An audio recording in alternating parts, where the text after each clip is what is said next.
So hello everyone, finally यहाँ पे Delhi university का एकेडमिक कैलेंडर रिलीज हो चुका है। आप लोग देख सकते हो 3 जुलाई का नोटिफिकेशन है। यहाँ पे पीजी प्रोग्राम, बीटेक और यहाँ पे अगर आप बीएलएलबी के अंदर अगर आपने एडमिशन लिया है, ठीक है। अब यहाँ पे अगर आपने पीजी प्रोग्राम में, चाहे आपने हिस्ट्री में लिया हो यानी एमए के अंदर अगर आपने किसी में एडमिशन लिया है, एमएससी है या एमकॉम है या बीएड है, तो इन सभी की क्लासेस जो है बेसिकली आप लोगों की 1 अगस्त से स्टार्ट हो जाएगी, ठीक है।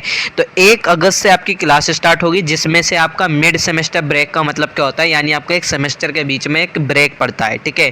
थोड़े दिन के लिए छुट्टी होती है, जो यहाँ पे 27 अक्टूबर से लेकर 3 नवंबर तक होगी। देन इसके बाद आपका जो है बेसिकली 4 नवंबर से क्लास स्टार्ट होगी दोबारा से आफ्टर ब्रेक, ठीक है। फिर इसके बाद यहाँ पे आप लोग की जो बेसिकली प्रैक्टिकल वगैरह अगर आपके होते हैं, यानी अगर आपके उसमें प्रैक्टिकल है, जैसे साइंस के कुछ कोर्सेज में प्रैक्टिकल होते हैं मैक्सिमम कोर्स में, लेकिन अदर कोर्स में नहीं होता। लेकिन जिन बच्चों के प्रैक्टिकल होते हैं वो 28 नवंबर से स्टार्ट हो जाएंगे। और आप लोगों का जो सभी का एग्ज़ाम है, चाहे आप लोग एमएससी से हो, एमए से हो, एमकॉम से हो, बीएड से हो, किसी से भी हो, आपकी जो यहाँ पे एग्ज़ाम है फर्स्ट सेमेस्टर का एग्ज़ाम यहाँ पे 10 दिसंबर 2024 को होने वाला है। आप लोग कहोगे यार ये भैया इतनी जल्दी क्यों है। देखो आप लोगों को मैं बताऊं, हमेशा जो है दिल्ली यूनिवर्सिटी का एक रूल है कि जो आपका सेमेस्टर जो क्या नाम है, आपका जो पेपर होता है वो 2 सेशन पे होता है। एक होता है नवंबर दिसंबर, दूसरा सेशन होता है आपका, ये वैसे दूसरा सेशन कहते हैं हम इसे, ठीक है।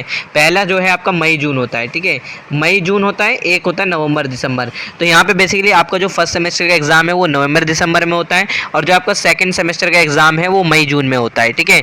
तो बेसिकली आप लोगों ने एडमिशन जिनका हो चुका है वो 1 अगस्त से तैयारी कर लें, बैग पैक कर लें, दिल्ली आ जाएं, आपकी एडमिशन होगा। अब बाकी इसके बाद फिजिकल वेरिफिकेशन डॉक्यूमेंट्स का कब होगा, इसका भी नोटिफिकेशन आपके 3rd राउंड तक आ जाएगा कि आपका मतलब, अब देखो डॉक्यूमेंट वेरिफिकेशन वेरी करता है कॉलेज पर कि आपका कौन सा कॉलेज मिला है, ठीक है, या कौन सा डिपार्टमेंट मिला है, तो वो अपने हिसाब से बता देंगे कि आपका डॉक्यूमेंट वेरिफिकेशन कब होना है। फिजिकल के रूप में भी आपको पता होता है, फिजिकल डॉक्यूमेंट वेरिफिकेशन में बेसिकली जो आपका कौन कौन से डॉक्यूमेंट चाहिए, अगर आपको वीडियो चाहिए तो आप बता देना, ठीक है।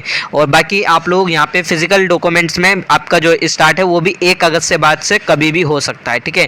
अब ये वेरी करता है कॉलेज पर, ठीक है। मैं ऐसा नहीं कह रहा कि 1 अगस्त है तो 1 अगस्त को वेरिफिकेशन सभी का होगा। देखो डॉक्यूमेंट वेरिफिकेशन हर कॉलेज का अलग अलग होता है, ठीक है। लेकिन जब इन्होंने ऑफलाइन जब आपकी क्लास स्टार्ट हो जाती है तो वहाँ पे आप लोगों को बता दिया जाता है कि भाई आप लोग अपना डॉक्यूमेंट वेरिफिकेशन करवा लो, ठीक है। तो फाइनली यहाँ पे 1 अगस्त से क्लास स्टार्ट होगी। आप लोगों का जो एग्जाम है वो ये ध्यान रखना, सेमेस्टर एग्जाम फर्स्ट सेमेस्टर का वो 10 दिसंबर को आपका कंडक्ट होना चालू हो जाएगा, ठीक है। अभी ऐसा नहीं है कि हर किसी का 10 दिसंबर को ही होगा, लेकिन 10 दिसंबर से स्टार्ट होना सभी का चालू हो जाएगा, तो ये ध्यान रखना है। बाकी आपका जो है सेकंड सेमेस्टर है वो 2 जनवरी से फिर स्टार्ट हो जाएगा, ठीक है। तो ये पूरी सारी चीज़ें हैं, आई होप आपको समझ में आ गया होगा। अगर आपने पीजी में एडमिशन लिया है या किसी में भी एडमिशन लिया है, और बाकी यहाँ पे एकेडमिक कैलेंडर में यही सारी चीज़ें थी मेंशन, ठीक है, जो मैंने आप लोग को ऑलरेडी बता दिया है, ठीक है। तो बाकी आप लोग यहाँ पे 1 अगस्त से क्लास स्टार्ट है, आप लोग दिल्ली आ सकते हो जिनका एडमिशन हो गया है। और बाकी अगर आप लोग की कोई क्वेरी रहेगी तो आप मुझे इंस्टा पे और व्हाट्सएप मैसेज कर सकते हो।